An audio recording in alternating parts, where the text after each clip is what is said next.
what books are near and dear to your heart? And, I think it would be interesting. I don't know if you have any answers here, so I might be kind of, shooting in the dark. But if you have any books that are around helping founders understand the power of design or what design is, or kind of books that demystify design or that are around design. And then secondarily, if there are any books that you find yourself referring to, giving out to founders that you end up investing in or working with. Yeah, one thing that frustrates me, like people in tech, they love to read like business books and tech books, and the real, at least for me, I would say like, okay, those are fine, those are helpful, but it's like historically, when you look at like the books that have pointed us towards the future, it's been more like fiction, right? And those are book fiction and science fiction. So I actually like when I'm reading at night, I'm usually reading something like that, something that is challenging an assertion or just kind of like playing with some tension that we have in the current system through storytelling, right? Because we came up as storytellers, right? So like one example, there's a series called the Murderbot Diaries. Do you know about this book series? No, never heard of it. Never heard of it. Okay, it's amazing. People who are into science fiction love it and have heard of it. They're like, of course I've heard of it. So the Murderbot Diaries is basically this. It's a story of a thing called the Murderbot. It was a robot that was designed to do exactly what it sounds like, to murder things, right?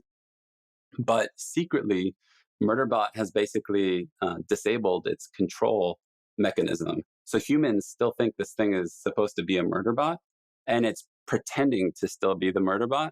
But inside, it's basic, and the tone of the Murderbot is like super flippant and really sarcastic, and the Sounds whole thing. amazing. Sounds It's amazing. so good, and it's amazing storytelling. But it also like what takes it from like what we talk about good to extraordinary is that it really starts asking you these questions around what happens when these robots become sentient or like not like, and it's not clear that like it's not controlled anymore, but is it really sentient, and like what does that mean and at what level, and the way it interacts with other robots who are controlled, right? And all that stuff is just like you can read someone's theory about AI and robotics, and it's dull, right? It's just boring. Like, who wants to read that? But like reading the Murderbot story, it's analyzing those same themes through story, and I find that just a lot more compelling. So yeah,